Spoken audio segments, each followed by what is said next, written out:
اللہ پاک کے علاوہ کسی سے کچھ ہونے کی اجازت بہت ہی گندی ہے۔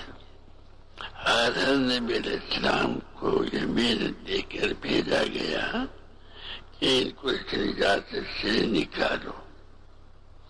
کرنے والی ذات صرف ایک ہی ہے، کرنے والی ذات صرف ایک ہی ہے، اور وہ اپنے کرنے میں یکتا ہے، کسی کے مشورے کی محتاج نہیں۔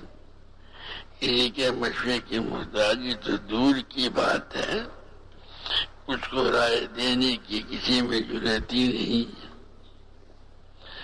لا الہ الا اللہ، یہ محنت باطن کی محنت ہے۔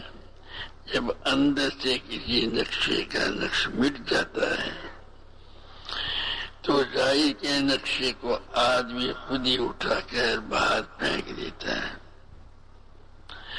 حضور اکرم صلی اللہ علیہ وسلم نے دعوت سے مکہ اور اطراف مکہ کو ایسا منور فرمایا کہ اس کی نورانیت کی شعاعیں اطراف عالم میں پڑنے لگی اور اطراف عالم کے قلوب میں بے چینی شروع ہوئی۔ یہ مکہ مکرمہ کی چھوٹی سی حقیقی سی جماعت دعوت کو لے کر رفشہ پناہ کی تلاش میں ماری ماری پھر رہی ہے۔ جب تک یہ دعوت کا نور پوری تابانی سے عالم میں چمکنا شروع نہ ہوا، ہر طرف تنگی تنگی رہی۔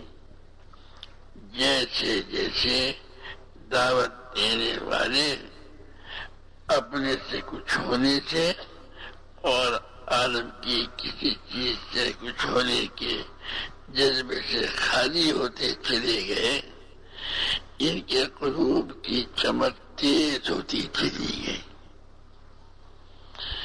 جیسے جیسے دعوت دینے والے اپنے سے کچھ ہونے سے اور عالم کی کسی چیز سے کچھ ہونے کے جذبے سے خالی ہوتے چلے گئے، ان کے قلوب کی چمک تیز ہوتی چلی گئی۔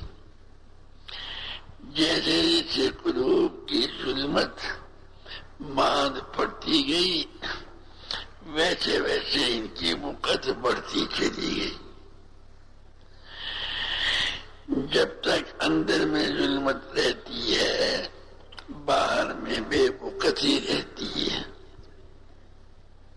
جب تک